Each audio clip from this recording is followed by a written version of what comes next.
Good morning, you're watching AWANI with me, Nabilah, Khaleeda, and today is a special day where the annual budget will be tabled today sometime around 3 or 4 p.m.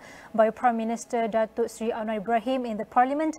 But right now we're going to discuss on the impact of Malaysia's budget on key industries like finance, infrastructure and digital technology, and we will dive into how the budget's strategic investment or allocations can drive Malaysia toward becoming a digitally empowered and economically inclusive nation. So joining me today are two esteemed business leaders who have deep understanding of these sectors and their potential to shape the future of Malaysia. Please welcome Gautam Puntabekar, Chief Executive Officer of Bank of America Malaysia Berhad, and also on the right is Hana Raja, Managing Director of Cisco Malaysia. Thank you so much for coming for both of you this morning in the studio. Perhaps we could start by talking on the bigger picture. Maybe we could start with Gautam or Hana first. Let's do some recap of the previous budget 2024, Belanjawan 2024. How do you see the previous budget actually shapes today's budget tabling 2025, especially in this sector? So I think especially in the area of digital infrastructure and technology, actually it was very encouraging in 2024 budget to see focus on digital. Number one, there was 2.8 billion that was allocated to KKD. At that time was Kementerian Komunikasi, and now we have Kementerian Digital being separate. So it was really a big initiative to upgrade the infrastructure, focus on digital investments. So we would like to continue to see that. There was also a big focus on SMEs. There was a grant, I think it was 100 million to SMEs, where government will match their sort of investments in digital. I think would love to see more of that, and I would say, more kind of increasing the amount and kind of also more varied tax incentives for SMEs on digital would be really encouraged. The third we see was a focus on upskilling and talent in digital. So if you think about cybersecurity, AI, there was about 1 billion allocation on that. So would love to see more of that and really more focused on, for example, higher education, but also current workforce upskilling. So those are the sort of areas that I find encouraging, that would love to see more investments and focus in 2025 budget. Amazing. For Mr. Gautam, what can you say about this, especially when it comes to expectations? Do you have any specific expectations regarding the government's initiatives that's outlined, outlined today, budget 2025, particularly in your relation of business? Yeah, I mean, there are a number of things which we are hoping and expecting in this budget, but really the key thing here is how do we bring back the Malaysian talent which is outside, right? And how do we make sure that there is parity in pay to get the brain drain which has happened in Malaysia and get people back. I mean, what we are seeing today is there is so much of talent which is residing outside of Malaysia, which is wanting to come back to Malaysia, but given the disparity in income scales. So we do hope that this budget will address some of those minimum pay concerns, which will help as Malaysia looks to build its digital infrastructure. The requirement of talent on the ground is going to be essential. So it is important to make sure that we retain as many talent as possible. So I think that would be our hope to see how the Malaysian government will present the budget. Exactly. Brain drain is a long-term issue that's been going on for quite a while. So in your opinion, Mr. Gautam, the collaboration between the finance, infrastructure and also technology sectors, how do you think this collaboration between these three can actually mitigate this issue, especially in brain drain? Yeah, I mean, see, what is important at the end of the day is financial inclusion. See, what the government is trying to do is kind of digitizing the infrastructure and making sure that the financial systems, the digitization and the infrastructure come together and help consumers and customers, help them uplift their own settings, right? So the more collaborative approach towards making sure that you are enabling these consumers to use the digital infrastructure for making seamless and secure payments is extremely important as the country looks to digitize and become a financial and a tech hub in the coming years. So we do believe that this integration and collaboration is extremely important, as we go into the next coming years, and especially given all the cybersecurity and the threats, we do hope that as the inclusion happens, we see more adoption of technology from all segments of the society and not just the higher echelons of the society. And Hannah, you mentioned earlier it's about fostering the talents in this specific industry, technology. So how do you think through Budget 2025, through these strategic investments, will actually enhance Malaysia's global competitiveness as a whole? So I think in terms of focus for the budget in education, especially in digital, I would love to see focus on sort of our K-12 and higher education. How can we incorporate a lot more like digital courses, be it a mandatory or elective? But I truly believe that there's quite a lot of things that should be mandatory, such as cybersecurity education, as well as AI. So those are some of the examples we want to see incorporated in our learning, both in higher education and in schools. But secondly, and more importantly, as well as our workforce, current workforce, how can we encourage mid-career, even key executives to retrain, reskill themselves with the new sort of technologies that are changing every 6 months. I mean, even for us here, we have to relearn every 6 months. So how can we incorporate that into the learning? So for example, we collaborated with My Digital to incorporate our IoT training, cybersecurity training in their executive digital leadership program. So how can we do more, and get kind of like our corporations to help collaborate in upskilling the workforce, but also the school and higher education. And it's important to actually take note on this, on the upskilling and reskilling in this economy, and also the rapid movement of technological advancements. Amazing, Hannah and Gautam. We want to touch as well where public-private partnerships have always been essential for the success of large-scale economic initiatives. So maybe we could start with Gautam. In your opinion, how do you see these partnerships evolving in the finance sector so far right now? I think it's a very critical component of the entire ecosystem when you're talking about the public-private partnership. And world over, you have seen where there has been a collaborative and an amazing approach between public and the private side. We have seen the economy blossom. So in this case, I think in Malaysia, the classic example from a financial standpoint is the e-invoicing. And it's a great example to show how the integration and the association between the public and the private sector is enabling the Inland Revenue Board to actually make sure that everyone comes under the tax bracket and enhance the tax infrastructure.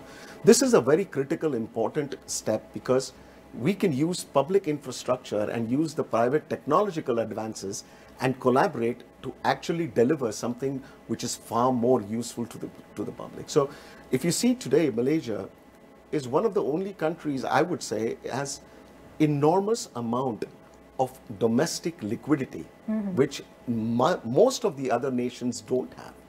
Now, if you can use that domestic liquidity from the public sector and kind of partner with the private sector, enabling other SMEs to come in, I think this is a fantastic approach to help elevate the entire socio-economic system. So in our view, it is important, and it is something which we believe will help progress the country's ultimate objective of becoming a completely developed nation. Based on what Mr. Gautam said, we're on the right track, or we can see positive progress on the relationship or collaboration between the private and also public partnerships. So, Hannah, what do you think about the role that you believe these partnerships will play a successful implementation of Budget 2025 in this sector? So I think I totally agree with what Mr. Gautam said. It will play a critical role, and I think our Prime Minister also announced the Public-Private Partnership Master Plan, so we do know it is a key focus area for the government. I think public-private partnerships are a good catalyst for Malaysia, our enterprises, our government to try new innovative projects and almost pilot it at a slightly lower risk, lower cost way, and then once it becomes viable, you scale it up. And you use the skill sets of companies, like Cisco, Bank of America, and others to kind of, adopt that innovation, that mindset, that agility together, and then kind of create something together. So I would give some examples. we're doing a project with Jabatan Digital Negara on AI-led smart workspaces. So how can we integrate a lot of the analytics, automation, telemetry in their workspace to improve their employee experience, be it even hybrid like meeting experience. So those are kind of some of the public-private partnerships that we're doing to pilot in one building in the hopes of scaling up in others. Similarly, we're doing one with MOE as well as TM on smart classroom, incorporating the technology and the use case of hybrid classroom. So those are the examples where we're testing, sort of a new approach, an innovative approach of doing things, but then expanding it as we make it work together. Yeah. But moving forward, do you think we need new partnerships or more a radical policy, or what do we have right now is already sufficient? I think we should definitely be exploring more and have a more targeted approach as well. I think right now, sort of the government has some priorities and the public the private sector has some. How can we be more intentional in sort of marrying these two? I think there can be more room for that. Mr. Gautam, in your opinion, how do we make this, from financial perspective, of course, how can we make this digital transformation, be it in SMEs, businesses, how can we make it more accessible? I mean, let's be real, it's in some areas it's not as accessible as we can say. Even the internet is not there yet. So what do you think about that? Yeah, and it's a very interesting question, because we keep on believing that the SMEs are the lifeline of an economy, right? You ensure SMEs survive, you make sure that they are digitally equipped and not susceptible to fraud risk or cybersecurity risk, which is another big issue, right? Which we see. So if you look at it, the rollout of 5G and the importance of having broadband across the country is absolutely critical. So the faster the rollout happens, the more seamless the digital implementation is possible. So the first and foremost is we hope to see that happening very quickly, because without the network, digitization becomes a second priority, right? So once we have this network, and once the SMEs are able to have this network and enable them to use digital technology, that's the point of time where we see that the financial inclusion starts happening and digital transactions starts increasing. Correct. And we are hoping that this will happen in the next 1 to 2 years, because this is going to be the biggest step for us to take from a Malaysian perspective, is to ensure that everyone has access to digitization and making it more inclusive.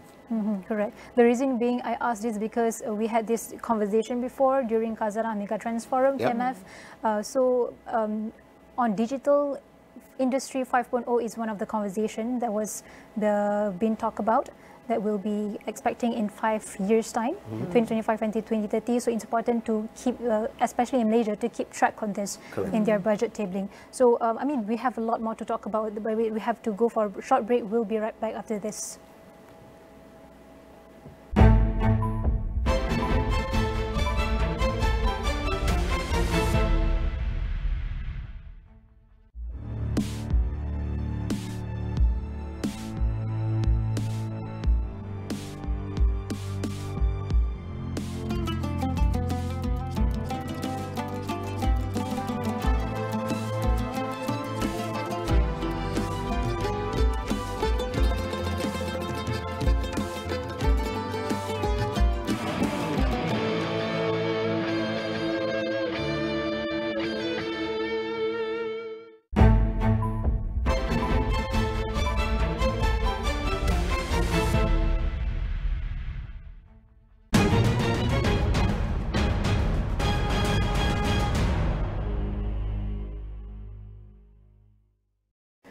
Alright, welcome back to Niagani. We're still in a conversation or discussion on how we can drive finance, infrastructure and digital transformation, especially when we talk about Budget 2025 that will be tabled later today. And when we speak of Budget 2025, of course, we can talk about digital transformation without addressing cybersecurity. And with Malaysia's rapid adoption of digital tools and payment technologies, there's an increasing need to ensure strong cybersecurity measures. And we have the right authority Hannah to speak on this. In your opinion, how can these advancements in digital transformation can actually enhance cybersecurity for Malaysian businesses, especially? So firstly, as we advance in digital transformation, so we're going to have more devices. We're going to have more, IoT devices, everything that we put to get telemetry from the network. Our threat landscape is just going to get bigger. So as such, cybersecurity awareness and technology has to go hand in hand. And we did a survey last year on Malaysian businesses on cybersecurity awareness and cybersecurity readiness. And only about 17% of businesses assess that they have a mature cybersecurity readiness in terms of understanding, but also their technology infrastructure, which is quite low. And this is also alarming in a sense that almost 75% of them said that they have had one or two cybersecurity attacks in the last year, which is not surprising, right? And a lot of these incidents, about 50% of them said they lost up to 300,000 USD. So about 1.2, 1.4 million ringgit. That's a lot of money. So I think it is really critical that we look at cybersecurity as a key partner to digital transformation. It has to go hand in hand. Hence, sort of how do we make it easier for people to consume cybersecurity, to understand what is the most important thing to secure first as you're an SME or as an enterprise. Secondly, I think education from young on how you can protect yourself. As a personal, your own personal devices and what you can do as you're making payments, for example. And secondly, sort of as a business, how can you protect your data, your infrastructure end to end? Where should you start first? So those are the things I think are critical in terms of cybersecurity. Let's go deep into that when we talk about literacy and awareness, especially. It's still low in Malaysia. I mean, particularly. How can we start from there to actually know where to start? Who should we go to? So I think, for example, I've seen government initiatives in terms of like My Digital doing training for Rakyat. They started with AI for Rakyat, and now they're doing cybersecurity. Those are free trainings available that they take from technology players like myself and others. That's a start. Personal hack of myself is I listen to podcasts on cybersecurity because there's honestly, it's an end-to-end. There's security on your endpoint, security on your data centers, security on your network, and the tips and tricks also from scammers, right? All those things, you almost have to keep abreast. So I actually my podcast topic is cybersecurity, which can be, I don't know if that's strange. But anyway, so yeah, those are some of the examples, but we need to incorporate cybersecurity from young, from school, like my son who's 8. He needs to learn about that, how to protect himself in higher education and so on. It needs to start from young. And Mr. Gautam, as for yourself from financial perspective, how do you see this integration of digital payment technologies, especially with these enhanced security measures, can actually ensure Malaysia's economic resilience? I mean, in the long term. Yeah, you see, it's, and to what Hannah mentioned, right? Cybersecurity is integral for economic resilience. Without cybersecurity, you're going to have the system breakdown, right? For example, if you look at issues which happened not so long ago in Singapore with certain organizations in banks, where people got SMSs from banks saying, please click on this link and give me your personal data. So the fact is, what I'm trying to get at is, reminders are very important. People's memories are very short when it comes to cybersecurity, right? And especially the elder generation, because they're not as adept or as knowledgeable in terms of that. So as we do technological advancements in the world, there are equal number of people who will try to hack that technology. And therefore, it's important to make sure that continuous education and continuous learning is important. The way I, as a consumer, will adopt technology, and I will adopt technology only if you can assure me as a bank that this is completely secure, and when I'm sending payments from my account to another person's account, it is absolutely confidential, it is seamless, and there is very little chances of it going wrong. the more confidence I develop, the more adoption I will make. The more adoption I make, the more cashless economy you become.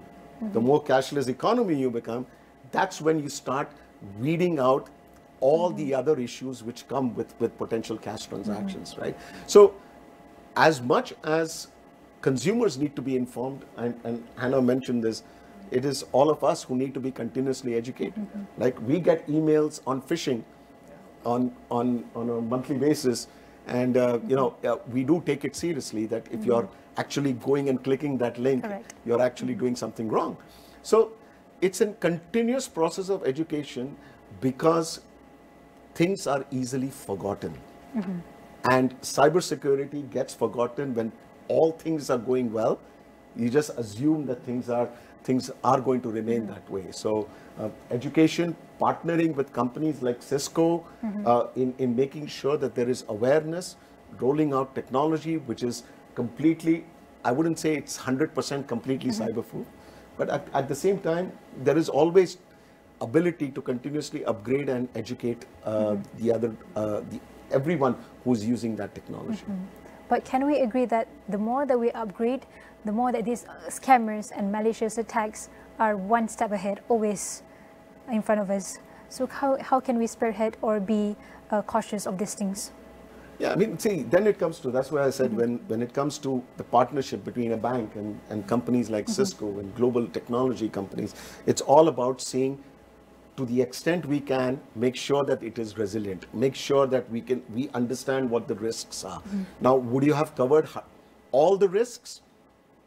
In many cases, not really. But it's, again, a continuous process which we need to do, because on the other side, you don't adopt technology, you're going to be a laggard, which is, so you will have to create a balance between these two, and making sure that educating people and making sure that people are aware of what this can lead to is very, very critical. Right? Maybe if I can add, I think as we adopt more digital technology, I think, like I said, the threat landscape, I think what you're alluding to, right? So people can hack more things. There's more data that they can try to extract and, siphon more things. It's true, but at the same time, especially what's changing now is the level of AI analytics and automation is really, it's game changing. So the amount of, you can collect a lot of data, but it can inform you to act either, proactively. You can see that something is coming in. Even for reactively, if you've already identified it, you can figure out how to ensure they don't they don't take your data. You can shut down certain areas. The amount of AI and telemetry now is, is unseen. And now with natural language, sort of the advent of ChatGPT and things like that, there's a lot of natural language ways that someone who's not even technical can understand the threats that are coming to them, and the AI assistants can help you, inform you what to do. So I think because of technology as well, we can be more aware, proactive, and also react fast if there is a threat. I think it goes back to our own initiatives. If you want to know, you have to do some upskilling, reskilling, and also get some information online. But if you don't do that, I mean, it's up to you. Yeah. But another thing that we can look at on this budget 2024, and one of the key areas focused in budget 2025 is about the growth and also scalability of SMEs in Malaysia. Hannah, in your opinion, what specific measures in budget do you believe that will actually be most effectively support SMEs in leveraging digital tools and also infrastructure? So I think, and it's quite encouraging to see quite a lot of focus on SMEs and adoption of digital, both in tax incentives, grants. So I would like to see that continue. I think the key thing for SMEs and digital adoption is ensuring, one, that the solution is simple, easy to understand, and scalable. So basically either, kind of like a cloud solution or SaaS that they can expand as their business expands versus having an upfront CapEx cost. So how can we continue to encourage these kinds of solutions and offerings? And that goes to the second area, which is kind of flexible payment schemes and financing schemes that they can then, suit their sort of needs.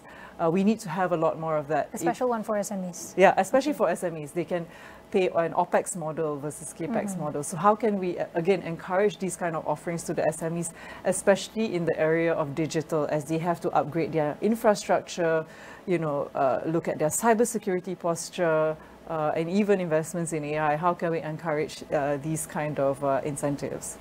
And finally, again, is the education part, educating the SMEs on what is most critical to spend in as a start, as you're building up your business, right? That, has also an ROI to your business, is not just a business cost.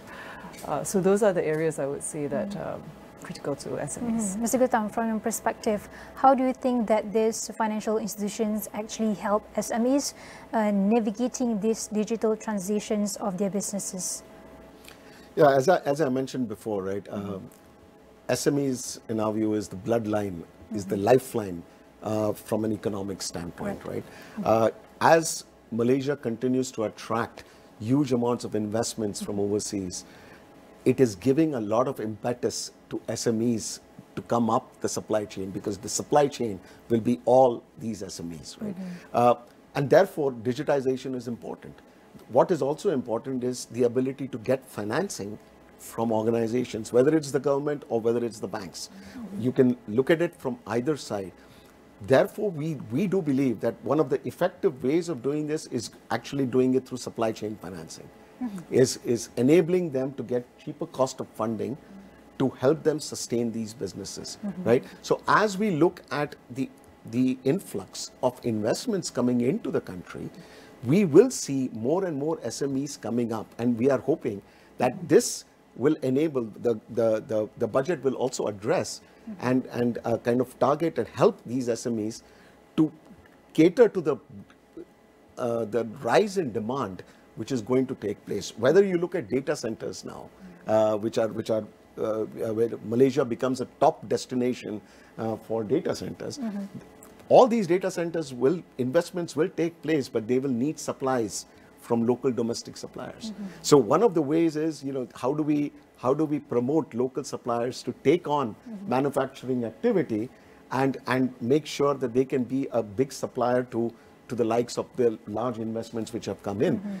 This investment portfolio is only going to increase over a period of time. I mean, the amount of investments we have seen today in Malaysia and the interest which we are seeing in Malaysia is only helping us see these things. So SMEs and providing financing to them is extremely important, both from financial institutions as well as from government support, and obviously coupled with cybersecurity, because that is absolutely key. But Mr. Gautam, one concern, we can talk about all these offerings, investments, allocations are there, but there's still a huge gap between the readiness of the SMEs itself or the workforce and each businesses or organizations. The readiness is still very low. So there's an imbalance and gap over there, and it's quite high, honestly. So how can we actually prepare and actually mitigate and make these offerings and also demand be balanced?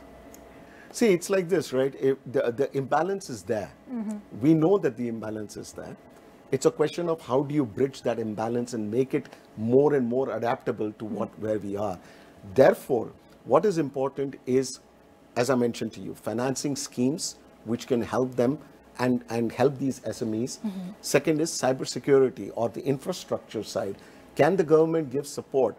For example, if the likes of a Cisco or the likes of any other technology company, providing them with services, the upfront cost of technology is also high. And it may not necessarily gel with the return on investment which they have made.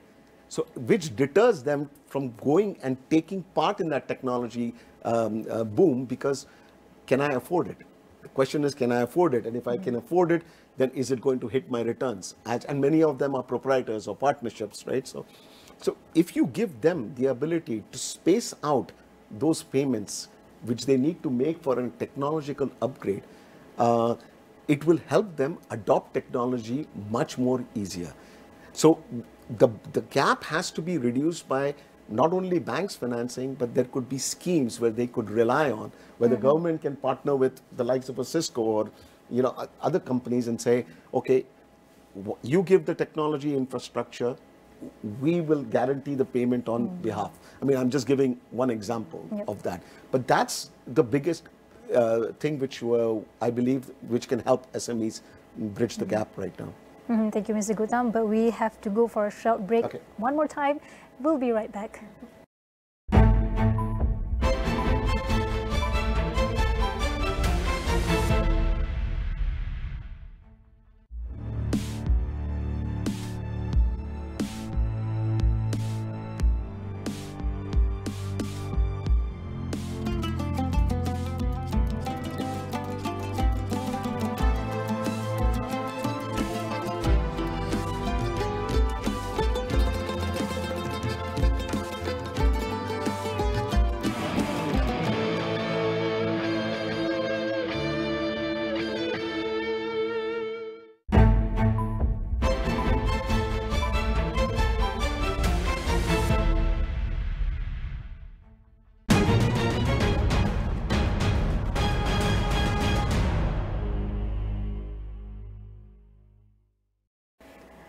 Welcome back to Niaga Awani. We're still in the discussion with our esteemed guests, Ms. Hannah and also Mr. Gautam. And as Malaysia seeks to become a regional hub for digital economy, upskilling the workforce is critical. So Hannah, we may start with Hannah first. What specific initiatives under Budget 2025 that you think can actually support digital skills development, especially that in lines with the NIP 2030 and also My Digital Blueprint? All right, so I think the budget guideline that was given in 2025 by the Badani government shared two key themes, which I found very encouraging, is raising the floor and raising the ceiling. Raising the floor is sort of leveling the playing field, access to connectivity, in all areas of the country, but also on digital literacy, on basic digital literacy nationwide. So I would love to see a continued push on that. I think there was a initiative on expanding the PADI centers, which is sort of the centers for people to access training, but also internet connectivity. So leveraging those centers to upskill nationwide on digital literacy. But in terms of raising the ceiling and moving us into becoming a high-income nation, I think that is critical, kind of a critical thrust in the budget that would love to see and continue to see. Here, I would want to see kind of continued focus in upskilling our higher education and also schooling population, incorporating trainings in their mandatory syllabus, even if you're not in computer science, for example. How can we make sure things like AI, cybersecurity are in your syllabus? How can we continue to ensure that focus there?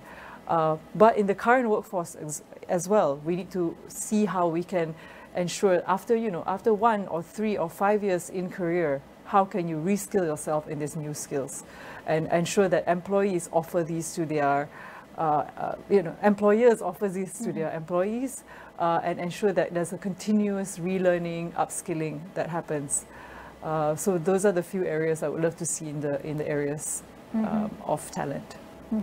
That's on Hannah's point of view. Mr. Gautam, on your opinion, do you think that this investment in digital skills will actually give an impact or impacts in Malaysia's competitiveness and also inclusivity in the global market? Absolutely. I mean, if I may ask you a question, when was the last time you ever visited a bank branch? About a month ago. Okay, well, you're an exception. I should not have asked that question.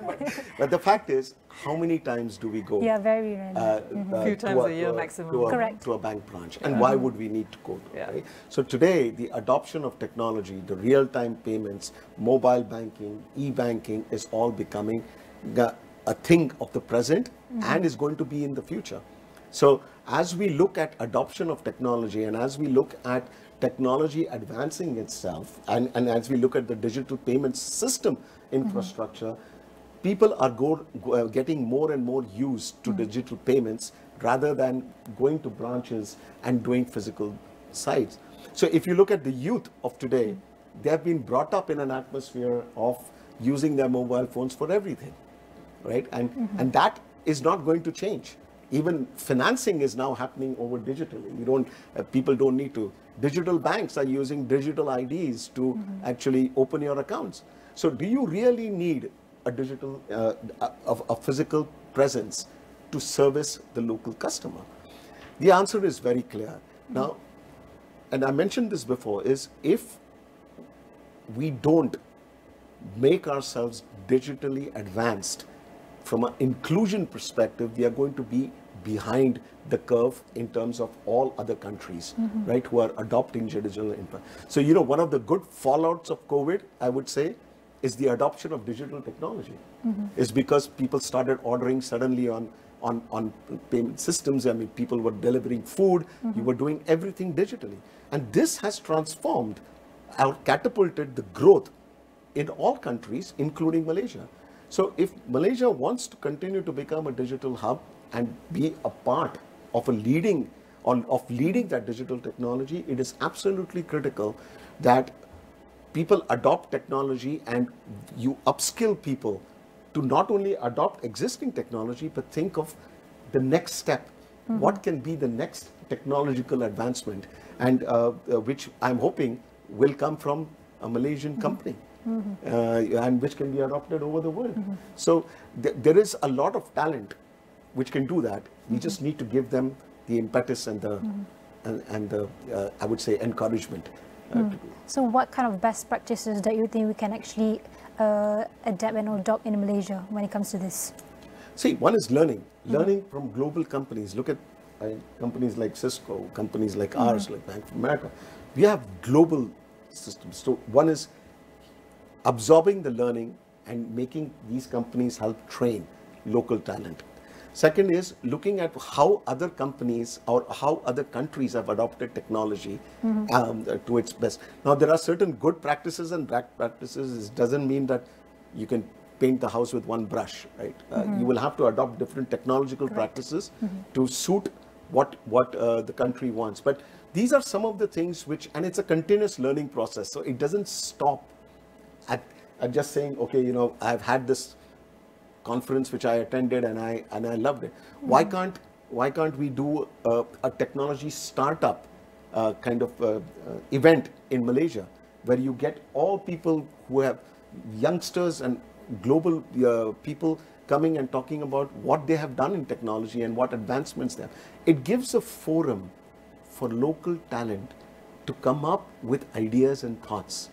And that is what is absolutely critical, to encourage the youth, to encourage the young, to make sure that their ideas are heard. Whether you adopt it or not is a different issue. But you see, most of the technology teams today, whether from all of the global companies, are filled with youngsters. So they are the future, and we need to give them a platform to help them develop into entrepreneurs. Hannah, as an industry expert, do you think, how are we doing right now for Malaysia when it comes to technology advancements? If we were to compare with other developed countries, what can you say about that? So I would say that in terms of like our enterprises here, as well as government, are adopting some of the most cutting edge technology. They are slowly adopting sort of, you know, I mean, a lot of people are adopting the cloud.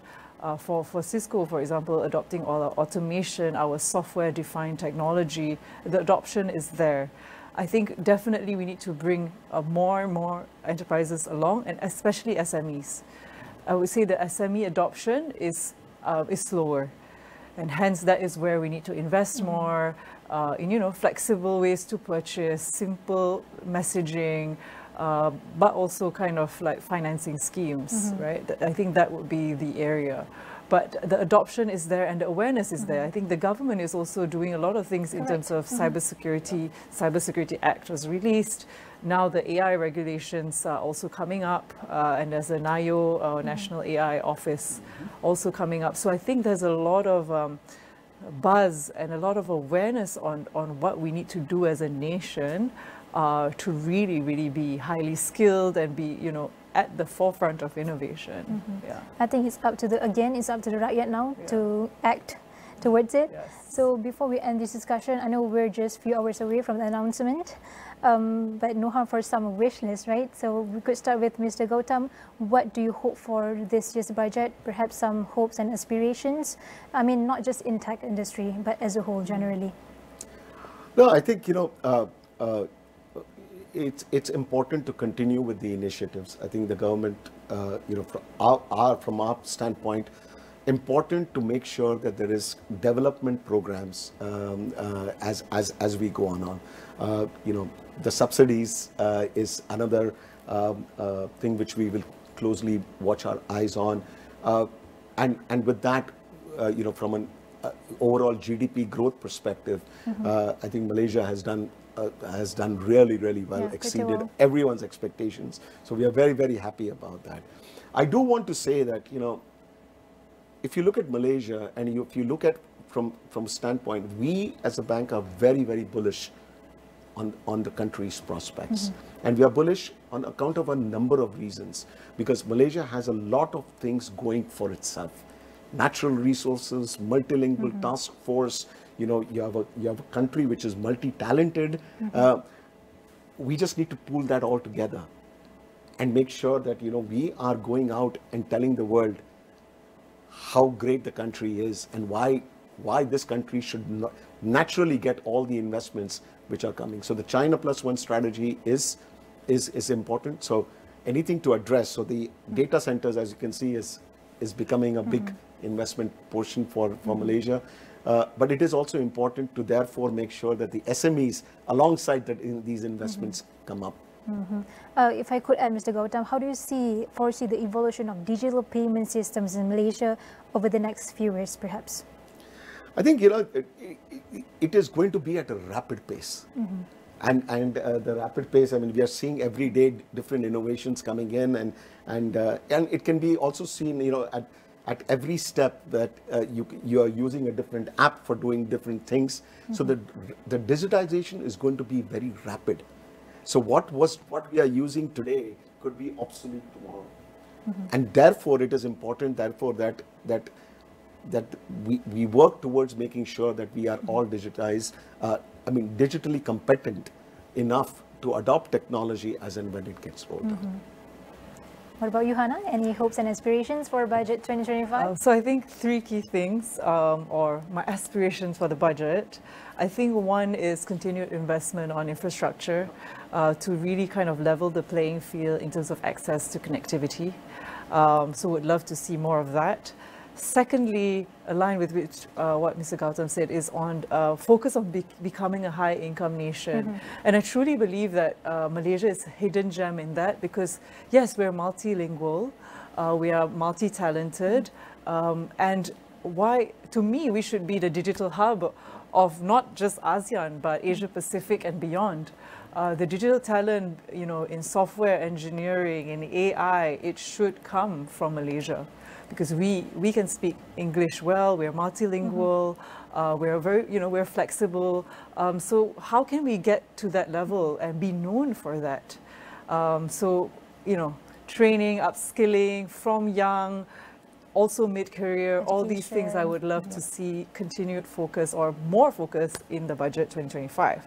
Thirdly is on public-private partnerships, really kind of more emphasis on that, and which areas that the government would love to see more public-private partnerships, be it in digital, but also finance and other areas. How can we do more of that? Because we truly, Malaysia can benefit from that. Yeah. Amazing. Thank you so much. I would again to say thank you so much to Mr. Gautam and also Hannah from Cisco Malaysia, and also Mr. Gautam from Bank of America Malaysia, for sharing your insight on how Malaysia's budget 2025 can actually shape the future of finance, technology, and also infrastructure in the future, and how we can actually drive a holistic, resilient, forward-looking economic development in Malaysia, and how can we improve for budget 2025. Again, that will be tabled today, 3 to 4 p.m. and you can find the whole discussion 3 to 7 p.m. with different hosts, but also different guests. So, and it's clear that collaboration between these sectors can be actually the key to building resilient, competitive, and inclusive economy. So we hope whatever that's been aspirations by Mr. Gautam and Hannah can be can shed light on how Budget 2025 will shape our future. So stay tuned for more updates on Budget or Belanjawan 2025. Today is the day where it will be tabled by our Prime Minister, and we have another in-depth discussions with Tehmina Kaoosji after this in Niaga Spotlight. So we'll go for a short break. We'll be right back.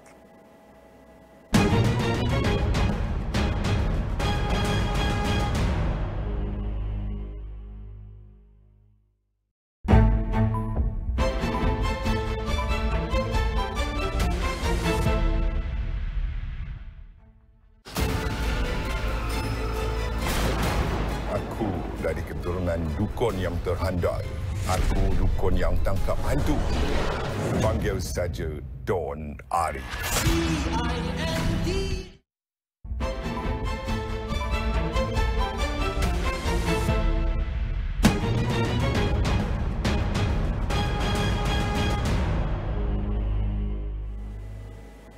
Hello and welcome to Niaga Spotlight with me, Tehmina Kaoosji.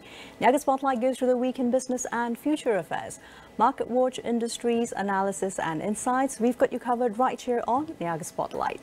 Now, this week on analysis, just ahead of Budget 2025 tabling later today, we're covering a successfully executed Budget 2024 socio-economic project.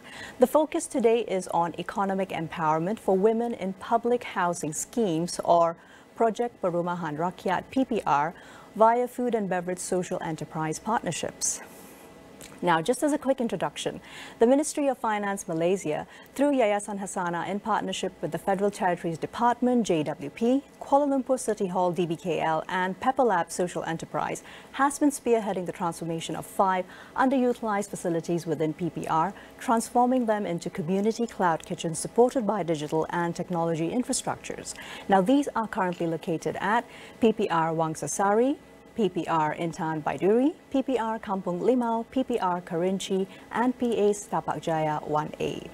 These kitchens center B40 women entrepreneurs and MSMEs, especially those run by single mothers and youth. This enables them to earn while also caring for their families in a manner which is sustainable and scalable via the digital economy. Yang Berhormat Dr. Zaleha Mustafa, Minister in the Prime Minister's Department for Federal Territories, launched the Dapo Digital or Cloud Kitchen earlier this week at PPR Wangsasari. Yang Berhormat Dr. Zaleha Mustafa shared her insights around this project. Let's watch. Thank you very much. I think this Cloud Kitchen program is a very good program. I thank Pepper Labs and Yayasan Hasanah, of course with the collaborations of JWP, Jabatan Wilayah DBKL and UNITA. I think it holds an immense potential for promoting economic empowerment and sustainable living, particularly for the women and their families. And by this initiative, it can help, of course, alleviate the poverty, encourage sustainable practices, as well as foster independence among the marginalized groups. And by offering a flexible platform for entrepreneurship, the program can help overcome economic barriers and create meaningful income streams involving families in the process. Not only fosters economic stability, but also strengthens familial ties and local community networks. And ultimately, the program can serve as a catalyst for lasting change, providing women and their families with the tools they need for a more empowered and a sustainable future. Therefore, I believe that by empowering women through technology and entrepreneurship opportunities, providing economic benefits for families as well as foster sustainable practices, this one-of-a-kind Cloud Kitchen program will have a profound, long-lasting impact on the society, thus economically empower the urban PPR communities. Welcome back. We now have a live panel discussion at AWANI Studio 1 with Yayasan Hasanah and Pepper Labs to highlight how digital innovation and active entrepreneurship in the digital economy can be encouraged with technology via public, private and philanthropy partnership. I have the absolute pleasure of joining me in the studios today, Siti Kamaria Ahmad Subki, who is Trustee and Managing Director with Yayasan Hasanah, together with IR Kuhanpati, Founder with Pepper Labs. Thank you so much for making time to join us. Good morning. How are you both doing today? Good, thank you. pleasure to be here. Fantastic. All right. If I could start with you, Siti, and Yayasan Hasana's perspectives, I would like to go off with tax incentives for social procurement. In Yayasan Hasana's view, how does the role of fiscal policies such as tax incentives actually aid in growing the public-private philanthropic partnerships for socio-economic initiatives? And I must also say congratulations on the fruition of this one project right in time to show that Budget 2024 is already delivering fruits. Thank you for that. That's a very good question to open our conversation today. And as you had rightly pointed out, Yayasan Hasana as a champion for public-private philanthropic partnership actively promotes collaborative solutions and with partners such as Pepper Labs. And this works by bringing together businesses, government agencies such as DBKL and Kementerian Wilayah to encourage cross-advocates for socio-economic challenges. And what's important incentive as one that you measure is with regards to social procurement, and this is a game changer because it includes considerations such as social, environmental considerations into procurement. And this is something that would benefit marginalized communities such as the ones in PPR that we saw being shared earlier, and it also promotes local development and supporting social entrepreneurs on the ground. To us, it's something that is important because it ensures private resources are directed and allocated to where it's needed the most, the communities, the marginalized communities, and it's something that is already in your hands, which is your dollar spend, your spending power, and that is very powerful to helping your neighbors, your community, and it's something as easy as ordering your dinner. Correct, exactly. So speaking about the fact, Siti, that we often have shared risk and resources when it comes to such PPP partnerships, would you say there was a certain shift due to all the hardships that a lot of us, particularly those from less privileged and backgrounds that had less access because of the pandemic lockdowns and closures, and this actually perhaps influenced how even Budget 2024 was allocated towards what Yayasan Hasana then dispersed? That's a very good question because what you're encapsulating is really a new vision for philanthropy. It's very important for us to achieve sustainable impact over a long period of time. We have to advocate for multi-year financing. And that is something that is very embedded with Yayasan Hasana, with the way we are funded through an endowment that's set up by Khazanah Nasional in 2015. That's right. And this shows a shift from short-term philanthropic intervention, which is very one-off in nature, to lasting catalytic positive change. Which means that Yayasan Hasana, through the intervention of Khazanah Nasional and the government of Malaysia, we're able to be in it for the long run, to see something true from start to the end. And we're seeing communities such as PPR Wangsasari and also Lembah Subang, in which we've been in there since 2015. And it's showing impact, it's showing results with regards to long-term success. One of it is fostering community leadership and creating leaders such as Kuhan, through Pepper Labs and more that operates in marginalized communities over the long run. Exactly. Thank you so much for just emphasizing how the ecosystem is working, especially on the government-related side. And now I think that flows perfectly into Kuhan, me asking you a little bit more about looking at the Dapo Digital Initiative. So this really helps to showcase the collaborative approach for such PPPs. Perhaps if you could start us off by sharing a little bit about the micro-credentials for how that came about for the cloud kitchen technology and how it aims to benefit all the participants since it's spread across actually 5 PPRs for now. All right, thank you, Tehmina, for having us as well. So I think I also echo upon Siti very well that when we first started this program, there is one main objective here, which is all of us agree upon it, which is eradicating hardcore poverty, at the same time eradicating poverty. And as Malaysia gears towards our 13th Malaysia plan, the initial statistics as it shows, we are at about 6%, which we have dropped from 8% to 6% from 2019 to 2022. Now, when we talk about poverty, poverty is multidimensional. We don't only talk about poverty in terms of income generation, but to a certain extent even about healthcare and also education. Now, based on our baseline study of the women that have been identified to be part of Dapur Digital program, almost 75% of our women are actually secondary educated. And I think there's a lot of emphasis recently, even in the SDG conference just held about a month ago, That's right. about how do you actually provide some sort of a formal education to these women and also men out there who have actually highest level about secondary school. So this is when we thought that, why don't we work with a university and come up with a micro-credential program. Now, micro-credential is, of course, a very structured approach, but most of them would go to a higher institution to learn.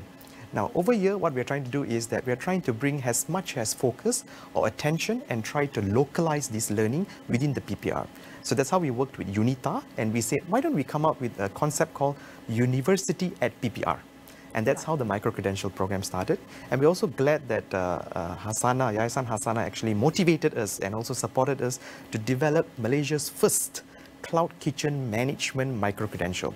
So it actually is it's a combination of not just hard skills of culinary skills, which you can actually get it a lot from TVET these days, we speak a lot about it, but apart from that, narrowing the digital divide, because Malaysia is also aspiring to be a high-income nation by 2028. But how do we do that if everyone is still away and apart from the digitalization? So these are types of elements and modules that have been incorporated in this micro-credential. Fantastic. So of course the challenge is also about not only scaling, that comes a little bit later, but perhaps first about how does perhaps Pepper Labs and Yayasan Hasana select the participants to be in this uni at PPR, for example, and how many are in this initial fledgling cohort? All right. So at this point of time, there are about 50 micro-entrepreneurs. Right. Now, this is considered, so with our partnership with Yayasan Hasana, this is considered the third phase of a Dapur digital program.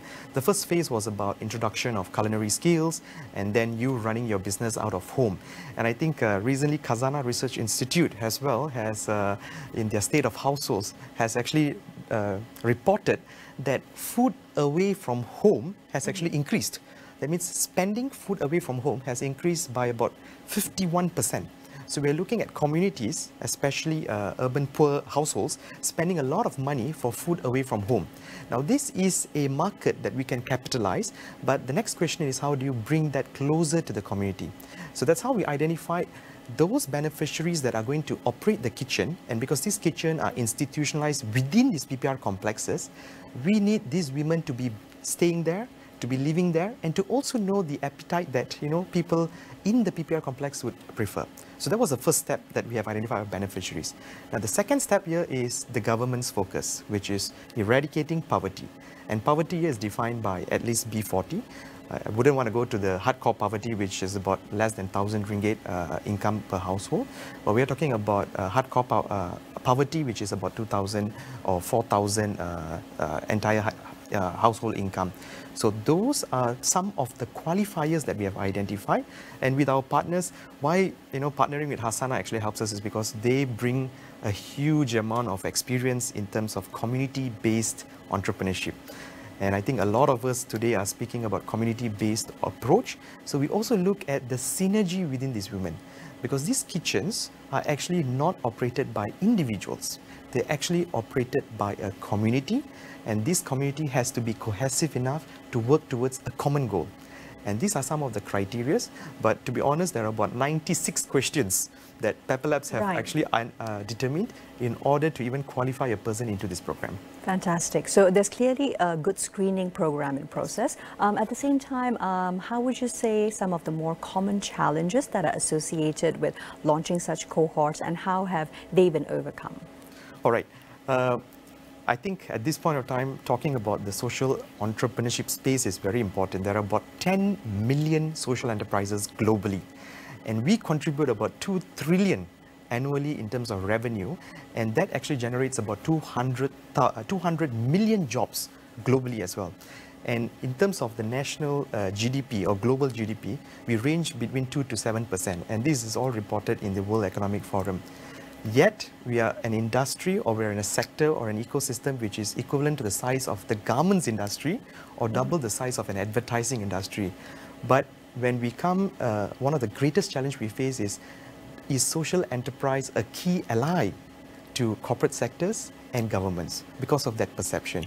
And social enterprises today, one of the greatest challenges we see is we continue to be perceived as those who can help you with community social responsibility, and that's a once-off relationship. And that's not what we wanted. What we want is a long-term relationship to maybe for corporates to actually achieve your ESGs and for governments to achieve maybe your national plans like the 12 Malaysian plan or even any other key parameters that have been outlined. So that is one of the key challenges, getting the buy-ins. But today, as we see, this project brought in partners like Hasana, Jabatan Wilayah Persekutuan, and also Ministry of Finance. And we also continue to institutionalize such partnerships for structural changes.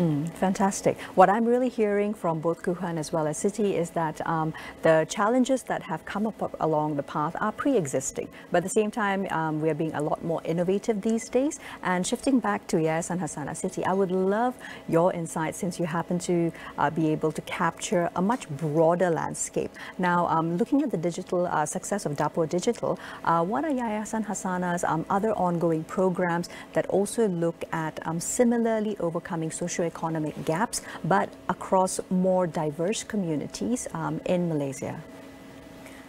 Yayasan Hasana since 2015 has been advocating for community-based approach, and this is something that we take pride on, whereby our approach in a community goes nationwide, and we start with making sure that we build trust within the community, and that's our entry point. And so to give an example, in PPR, Lembah Subang, recently there was post on social media that went viral, whereby they were able to decorate their lobby to look like a hotel lobby, but it was actually just in front of a lift.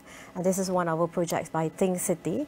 And very interesting with that, because that showcase whereby in a community whereby strong leadership and social cohesion has been built over a decade, then they are able to self-organize and fundraise and showcase their ability to bring improvements to their life. So that's one example. Another example, recently during a program that we had with Pepper Labs, I still remember Puan Mariam sharing how proud they are with the Dapur Digital at PPR that Pepper Labs operate, where they actually recycle their oil. And this is a very important point, because recycling is something that we always perceive that is not synonymous with communities such as in PPRs or public housing nationwide. But by this knowledge of recycling oil, they've set up the center, the cloud kitchen, to be a center for collecting all the oils in the PPR and the community. And they did this by themselves, and they're very proud about it. And these are some of the very real stories of Kak Mariam, Kak Shima, whom showcase to the people out there with a little amount of funding by Ministry of Finance, from Yayasan Hasana. They are able to take it forward 100 times and uplift not only their livelihood, but their social understanding and also environmental stewardship in their community.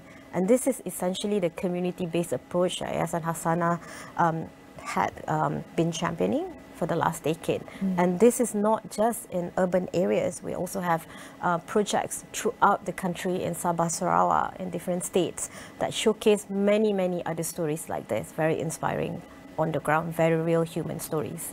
Thank you so much for sharing a couple of those actual grassroots insights, because what it's actually showing is that social enterprises are more and more actually building up a strong track record of being effective partners with the government for actually dispersing and also conducting programs that have vast effect on not just public policy but sustainability. I would like to ask, out of curiosity as well, Siti, are there any data-driven impact measurements that Yayasan Hasana already has in place or hopes to put into place, especially considering just how valuable data touchpoints can be to further actually increase and ensure delivery? Yeah. Being an impact-based foundation, Yayasan Hasana has been championing data-driven analysis and also something that can contribute to its policy.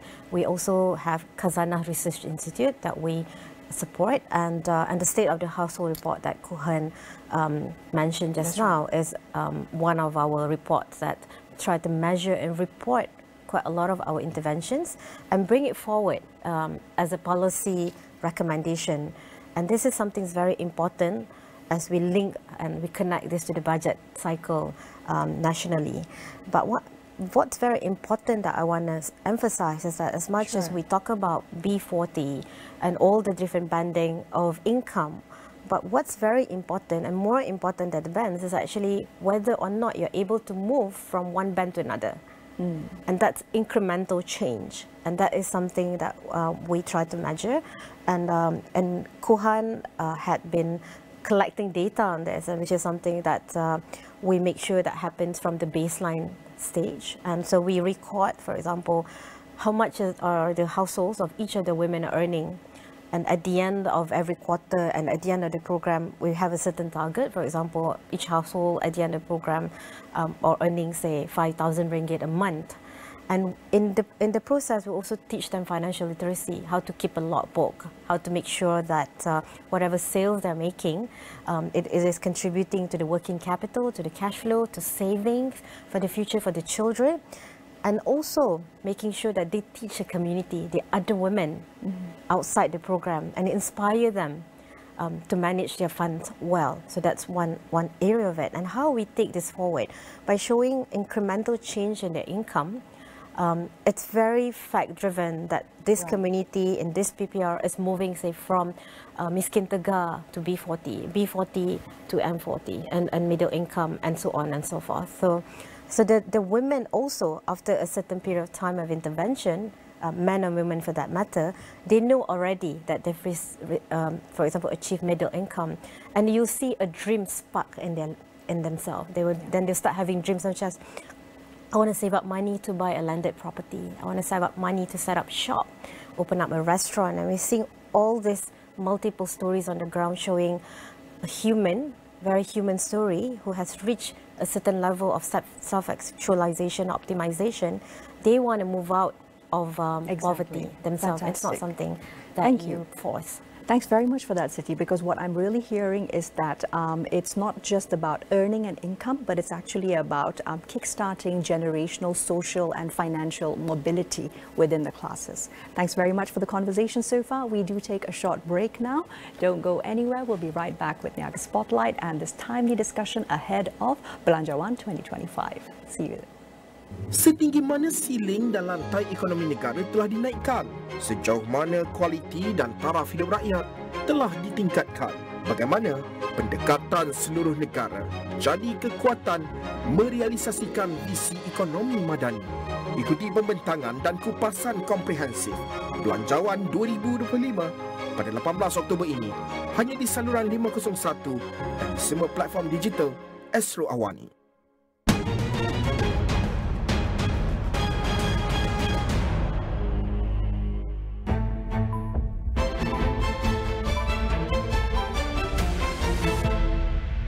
Lima lelaki penghantar makanan didakwa di Mahkamah Magistrate Bangi Atas tuduhan membunuh seorang pemandu kereta lelaki dalam satu kejadian. 4 sungai di sekitar kawasan perindustrian Pasir Gudang di Johor termasuk Sungai Kim Kim didapati tercemar dan berada pada tahap yang membimbangkan. Kerajaan sudah mulakan inisiatif untuk menggantikan kenderaan operasinya kepada kenderaan elektrik EV dalam skala kecil terlebih dahulu.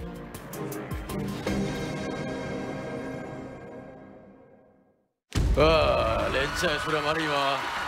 Meniru gaya selebriti. Kamu ni Stevie Wonder ke Wong Pei Hong? Yang itu Ana Jobling. Yang ini Ana yang punya. Tak nampak macam Ana Jobling, macam anak konda. Kumpulan mana bakal meneruskan hikayat? Saya kenyang dengan persembahan awak. Kamu bisa yakin nak jump S? Kamu boleh percaya nak jump S? S. Musikal lawak superstar musim keempat di Astro Warna dan Astro Go. Kerajaan akan terus mempertahankan setiap inci kedaulatan negara dan tidak sesekali akan bertolak ansur terhadap sebarang tuntutan daripada pihak-pihak tertentu.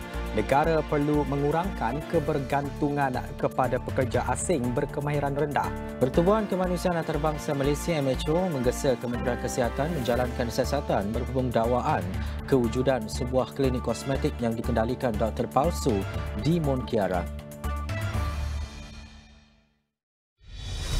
Pertembungan memburu kemenangan semakin sengit di GP Penang. Jago-jago terunggul melonjak tinggi melangkaui batas, menggapai kegemilangan yang diimpikan. Segalanya dipertaruhkan, setiap saat mesti diperjuangkan. Satu dekad penuh gemilang, emas Anwar Sepak Takraw League Premier secara langsung di Astro.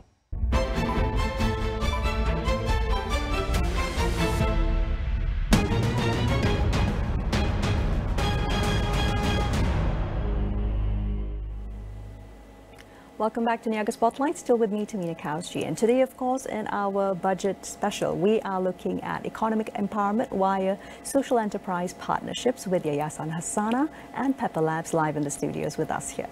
So continuing on the conversation, if I may refer to Kuhan, now looking at leveraging tax incentives for impacts. So, of course, as we are all awaiting the budget 2025 tabling a little bit later on today, how do you potentially see tax incentives for corporations investing in social enterprises, hopefully changing the landscape even further and sort of jump-starting us into the next stage that we need to be at? We've gone past awareness into action. Now it's really about ensuring that there's sufficient coverage for everyone. So how do we get more corporates into this game? Thank you. So if we look back in 2018, so this is not something new actually. MOF has actually approved a tax exemption for corporations that are matching funds that have been raised by social enterprises in 2018 through the social impact matching grant under MAGIC those days, which now have been merged into Meranti. But after that, in the last 2 years, at least budget 2022, 2023 and 2024, we have seen that they have consistently given tax exemption for the revenue that has been generated by social enterprises. And a quick check, in 2022, all social enterprises, there are about 400 over registered social enterprises, cumulatively generating about 100 million ringgit and actually offering jobs over 4,000 jobs. Now that is actually a socio-economic problems that they have solved, because most of this revenue that has been generated has been given back to the marginalized and also the underserved. Now, of course, when we talk about providing tax exemption for contributions, I know the government through Budget 2025 and so have always said that we need to protect our base in the sense that, you know, we need to increase the tax income and also have more diversity in terms of tax income. And over here, social enterprises, in contrary, is asking, can you actually provide a tax exemption for corporations? Now, why is there a reasoning behind it? Is because we are still a thriving social enterprise industry. If we talk about in France, for instance, social enterprises or social and solidarity economy actually contributes almost 10% of the GDP. But over here, we are still thriving, we are still growing, and the government also has a set of problems, and that's why they have been promoting public, private and philanthropy partnerships, and earlier this 2 months ago, public and private partnerships, and even in Budget 2025, one of the key focus is public and private partnerships.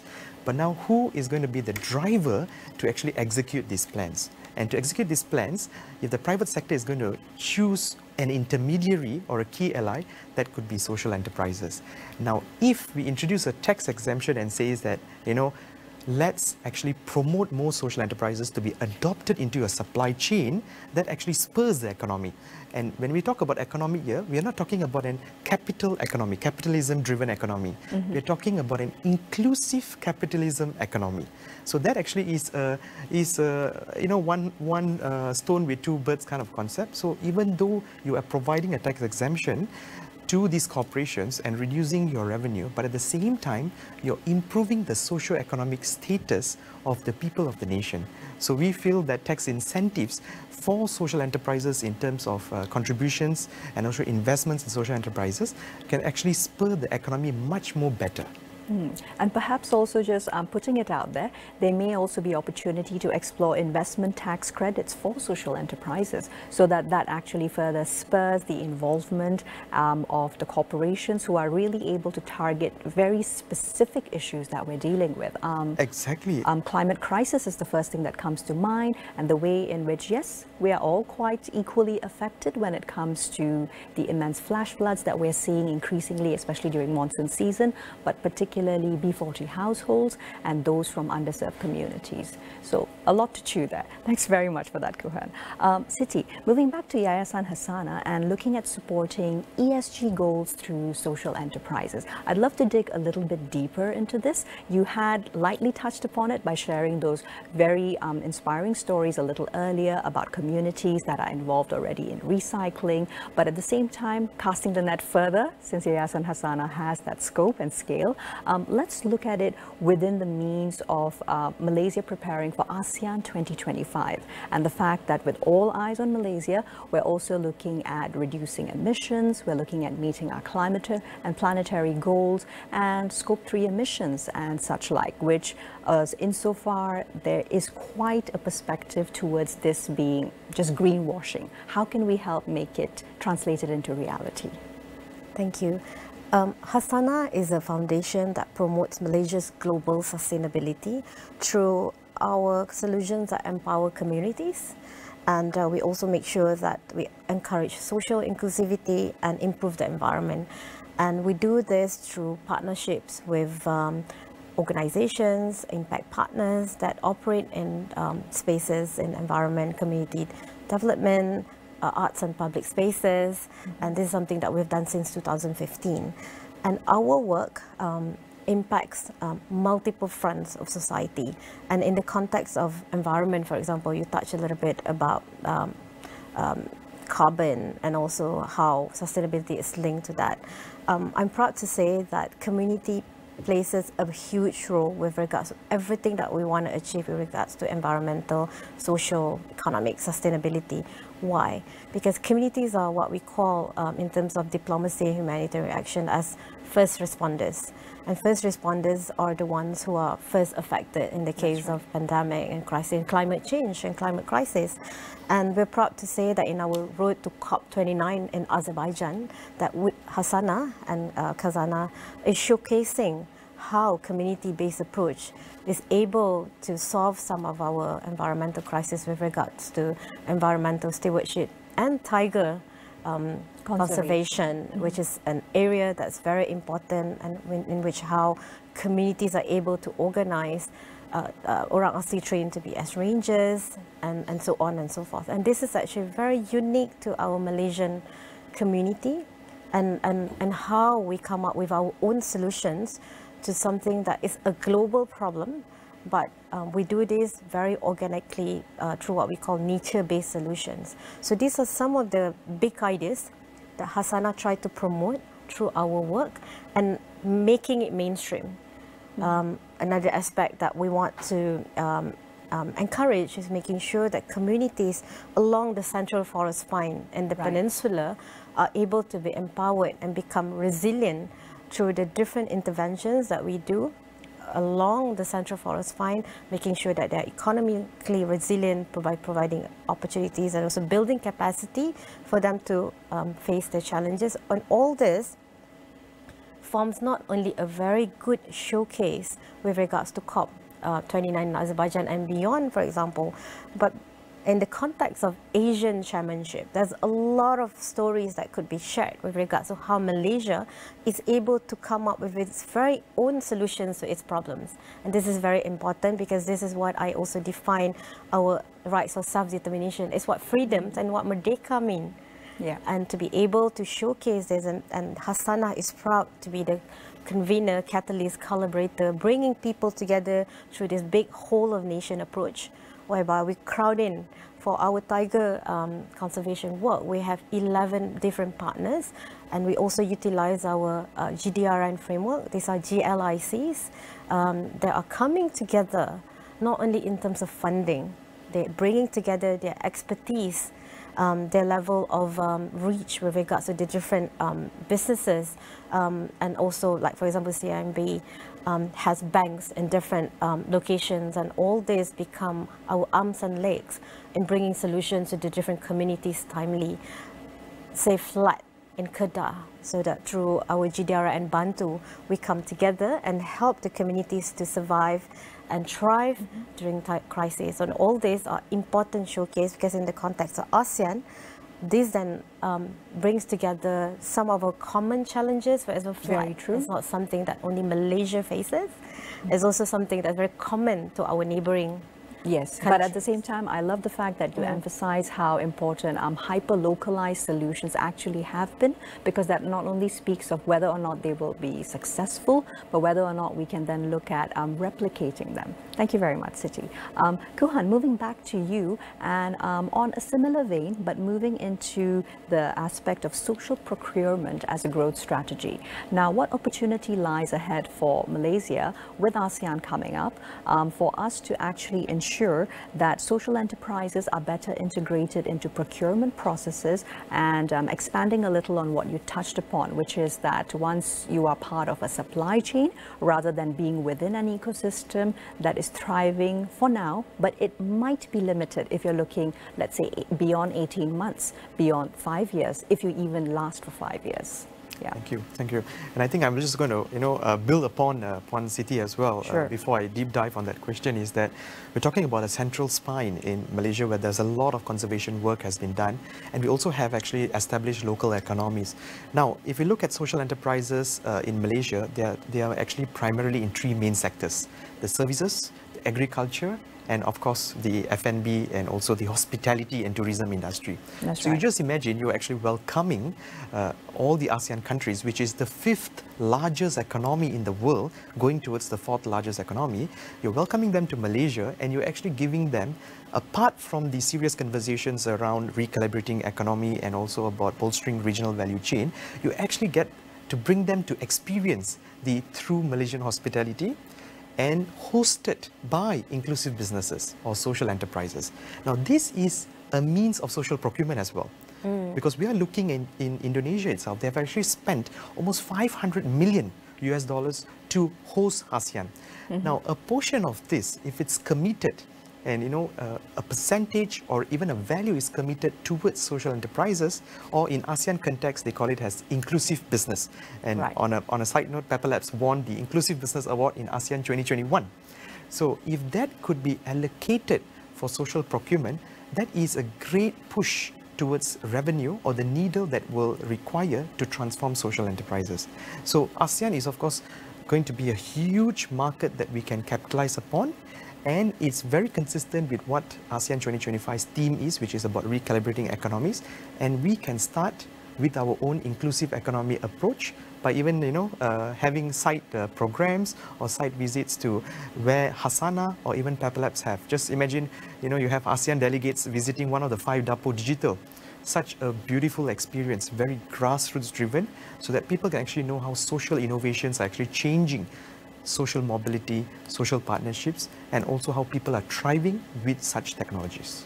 Absolutely. What I'm really hearing that there is an opportunity for is perhaps moving towards establishing a social procurement framework, because as we quite often experience, having of course previously been the chair for ASEAN, what happens during ASEAN year quite often truncates the moment in which we hand it over to the next neighbor country, right? So I think it's all about building capacity during 2025, but at the same time ensuring it goes on till 2035, when our turn comes once again to take on the chair.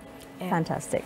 Siti, if I could move into Yayasan Hasana's thoughts on actually expanding on how you can ensure that there are long-term collaborations with social enterprises. Not so much a hand-holding as there perhaps needs to be within the initial stages, but oversight to ensure that they are able to sustain beyond their sphere, and also perhaps in a sense be the business trainer for other future businesses. Thank you, and I love that question, and I want to build upon Kohan's really important point with regards to showcase, for example, for Asian Chairmanship. I'm really impressed with the quality of the products that are being made nationwide with regards to social entrepreneurship and social procurement that was mentioned.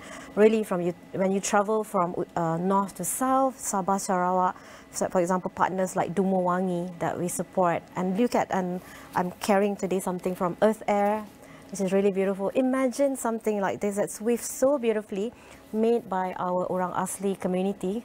It's in the, for example, the delegates pack.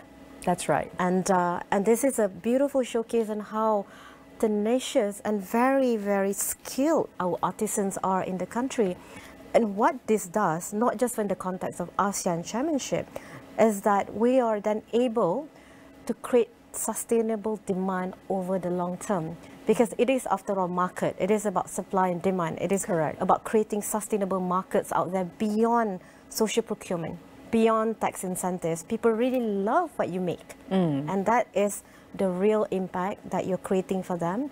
And I do believe in the strength of our social entrepreneurs throughout Malaysia. Some of their products, Earth Air, for example, have been selling in New York and capital cities around the world, showing that our products, even if it's made in a kampong, can really go global. And that's real demand, and that's what is going to help them to go to the next level, sustain themselves beyond the duration of external support. Exactly. And that is something we can do together by just promoting them through all the different international events that we have in the country. And not only that, like Kuhan said, we can showcase them, bring them to see some of these sites. The Dapur Digital that is showing good results already, but that's one example. Really, throughout the country, there are multiple Sabah, Sarawak, East Coast, Kelantan, Terengganu, Selangor even. Exactly. These are what we call the orange economy. And real demand is what going to take it to the next level from Malaysia to the world. Fantastic. Thank you very much for those insights, Siti. And now we've got just a little bit of time left. I'd like to ask for a quick last thought from each of you. Kuhan first, and then Siti for Yayasan Hasanah. Budget wish list. What's at the top of your mind? All right, so, I have a long wish list actually. I'm giving you 30 seconds. But thank you so much. So I think for Budget 2025, one of the key things that we would request for the social entrepreneurship ecosystem is, number one, improving our market access through social procurement. So institutionalizing social procurement within corporations and also within the government. And that will be a great push for us to actually have more revenue coming in as well. And the second one is, of course, tax exemptions. Why? Because we need to encourage corporations, and we need to encourage more large foundations to actually invest in social enterprises. And the last and the final one is we need to build more social enterprises. And right now, today, as we speak, we are about 414 social enterprises, and we have set a target of 10,000 social enterprises. And in order for that to work, we need more public, private and philanthropy partnerships, and more public-private partnerships. Well said, Kuhan. Thank you so much. And Siti, a quick 30-seconder from you perhaps on Yayasan Hasanah. What would be the top of your budget wish list and hopes? I want to make sure that support in terms of funding and also in terms of building and deepening the ecosystem continues. And this is very important because the work that we've been doing, although it has spent over a decade of intense effort, but we do need to take it to the next level. That's right. And this is where I'm calling forth for multi-year funding commitments to continue to catalyze and more public-private philanthropic partnerships out there. And this could be spurred through, obviously, more funding. More funding helps, and more longer-term funding. And also the awareness that funding community-based approaches, individuals, that you build capacity, is something that is going to generate value over the long term, and funding needs to go to building resilient communities. And that is something that could be spurred through tax incentives to companies that spend money on strengthening, building resilient in different communities. And also in the case of Kuhan, whereby you're optimizing unutilized spaces. That's right. And thank you. More funding could go there too. Fantastic. Thank you so very much for that really comprehensive and engaging discussion, Siti as well as Kuhan. Well, that's all we have time for today on Niaga Spotlight's Budget Special. Looking ahead, of course, towards Budget 2025. We'll see you next week with more business analysis and insights. Here's to a productive week ahead. Setinggi mana siling dan lantai ekonomi negara telah dinaikkan? Sejauh mana kualiti dan taraf hidup rakyat telah ditingkatkan? Bagaimana pendekatan seluruh negara jadi kekuatan merealisasikan visi ekonomi madani? Ikuti pembentangan dan kupasan komprehensif Belanjawan 2025 pada 18 Oktober ini hanya di saluran 501 dan semua platform digital Astro AWANI.